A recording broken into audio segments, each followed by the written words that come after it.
Hello everybody, my name is Lenka, as you already know, and as I have promised, today I'm going to speak with you about the books. We are going to look at several different topics like puppets, translation, pronunciation, creativity, play script, illustrations, and connection. So first of all, I really want to introduce you my or our English friends. You can create your own. You can just grab any toy that you and your child like and give it English voice or and also some kind of English name. For example, this is very little one and you can create it from a paper. His name is Piggy, so you can do something similar. Bye. This is my son's favorite. His name is Fox. This hand puppet, I use it very often because it's so easy to work with it. And his name is Simon. Hi everybody, give me five. He likes it. And the last puppy that I want to show you is Peppa. Hi everybody. Because you already told me that you like the story of Peppa Pig, and we also love it in our family, and we were playing with it for several times, so maybe you can try to do something in this way, and your child and you already know that Peppa is speaking in English, so it's going to be easier for you. Or you can pick another or character from different story or from book. It's up to you, but it's very very helpful. I'm also using it because I don't want to introduce English to my daughter in some kind of chaotic way. She already knows that some books are in English and some toys are also for English, but sometimes I'm mixing it, and when I'm mixing it I'm always using the puppet that speaks in English. First book that I will show you is this one, and I think that almost every single child likes like this kind of books that we call Lift the Flap. And this one has very easy sentences, and as you can see I translated them and wrote the translation under it.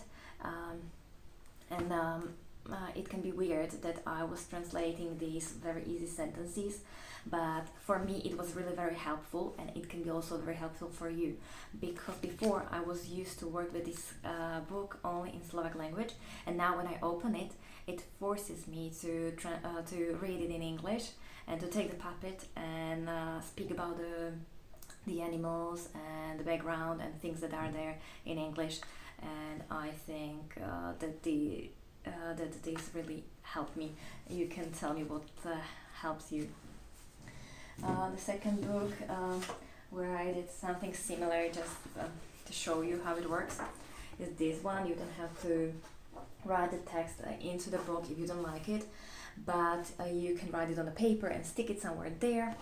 And you can also not only write the translation of the lines, but also the pronunciation of the words, because I'm not a native speaker and sometimes I'm not pronouncing the words as I should, and I want to teach my kids good pronunciation. So sometimes I realize that okay, I didn't know this word, I have to write it somewhere, and if I write it right into the book, it forces me to read it in the right way. And the way how I do it is that I write the pronunciation through the word, not next to the word, but through it, so I remember it better and sticks in my mind. I don't know why. It's not the typical dictionary way, but it works for me, and it can work for you too. My next tip with some books that are in your native language is to check who is the author and the illustrator of the book, and just try to put it into write it into Google. And sometimes you can see that these books are also in English, and you can find something like the YouTube video where people are actually reading the whole book, so you can hear the native speaker reading the same lines that you need to read to your child, or you can just open it, turn it on for your child, and he can watch it with you. I'm sorry. So you will see you can work with it in this way too. The next book that I want to show you is about um, Three Little Pigs, and this is our favorite one. Um, uh, you don't have to have this one, but the tip that I want to share with you is that if you don't know how to translate the sentences and you would really like to introduce some classical fairy tale to your kid also in English language, for me it was really very helpful, for example, to learn by heart sentences that are usually used in dramas for preschool plays for kids that are used in England or in America, and I think that you can find many of them for free on the internet. So you can just Google them, learn them, and then create something similar for your kid. And English there is very, I think that's very easy for young kids. So if you work with it or with some puppets or pictures, they can understand you after a while. Last books that I'm going to show you are these two. They're from library and my son really loves them. When we are working with them, I'm always speaking first about the illustration. So we are describing the picture, we're talking about the animals or the people who are there, about the colors, about the numbers, about the height, about the, I don't know, everything that is inside, about the new words. And if we don't know something or if he doesn't understand certain things, we are googling them. For example, here in a monster dinner there was the ancient apricot, and thanks to this picture he didn't really know what does it mean, this apricot, but when I googled it for him it was easier to remember and to see what it was, and I think that now he remembers it. The other things is that you probably have watched the video that I posted where was this interview with Petra Vojtova, and she was telling us that if you are working with books in English, you shouldn't translate it into your own language because your child would get used to it.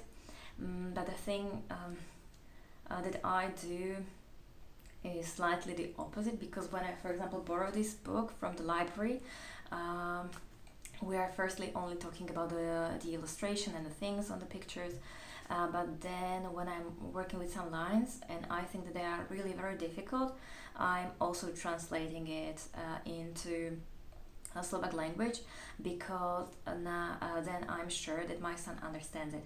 But I'm translating it only for the first time, and then every single time, for example, for 2 weeks, we are reading it only in English and trying to explain everything in English.